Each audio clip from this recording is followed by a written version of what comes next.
Hello and welcome to the Nexus. We are doing issue 105 of our Terminator build. These are the parts that we get.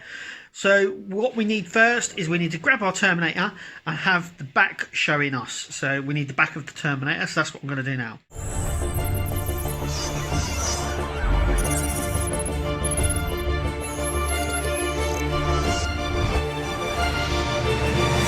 So here's the back of us. We need the coffin shape, as I'm going to call it. This is a push fit, so do not glue it in place, because if you need to take it off later on for some point for access, it'll be a bit of a pain, though it is a very tight fit, as you can see. So I think taking it on and off is going to be like sort of non and void, really. So we get two different pistons here. So we get one with a longer piston section and one with a short one. The shorter ones are for the front, the longer ones are for the back.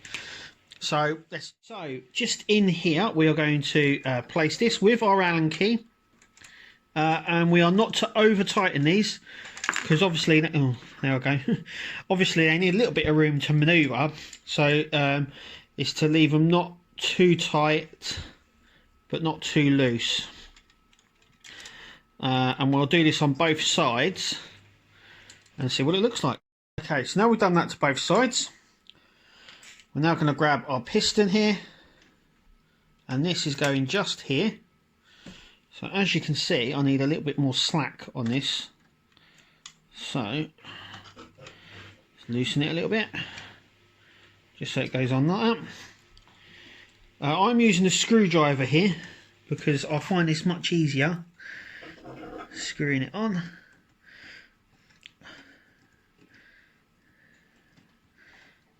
Now that is very tough to screw.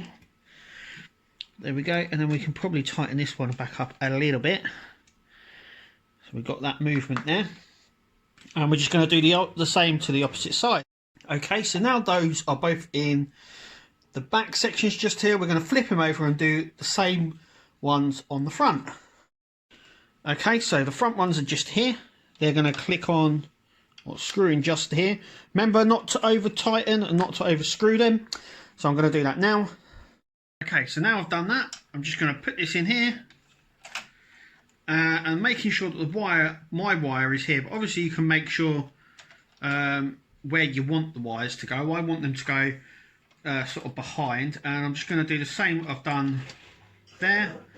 I'm going to screw them in just here, just to make sure it's all in place. So I'm going to do this both sides. So there they are in place. So I'm going to stand him up and show you how they are on him stood up. Okay, so I'm using this on the handheld. As you can see, he is standing on his own, though he is against the wall.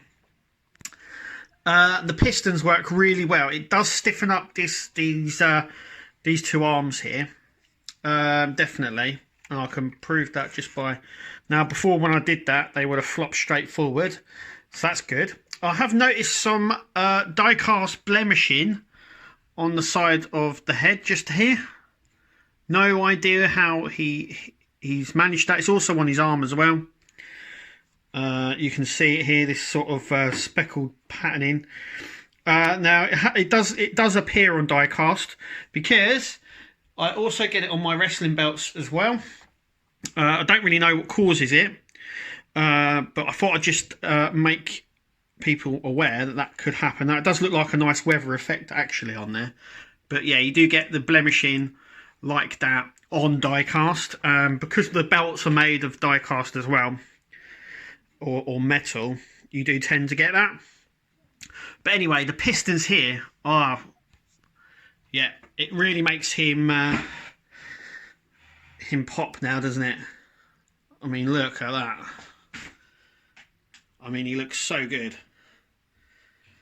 I am really, really, really happy with that.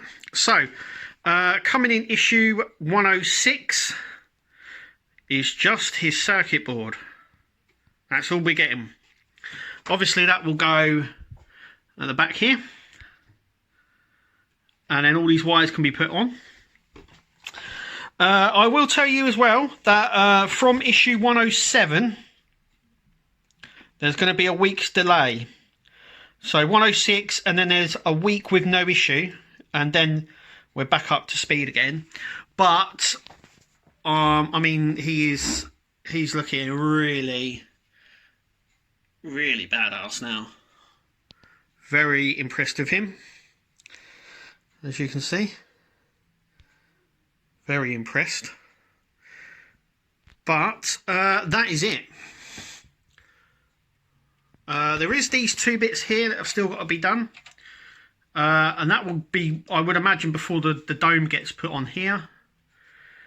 But yeah, just things to look out for. Obviously, you can have these wires. Now this is on, you could probably unscrew it to get them off. But this is how I want the wires to go.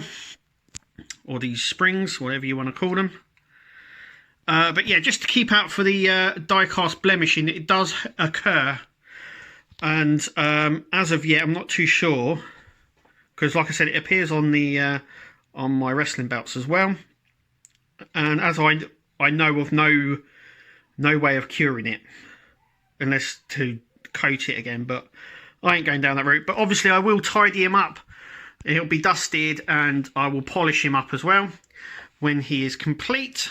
Before the base, he goes on the base. But anyway, thank you for watching. And we'll see you at the next video.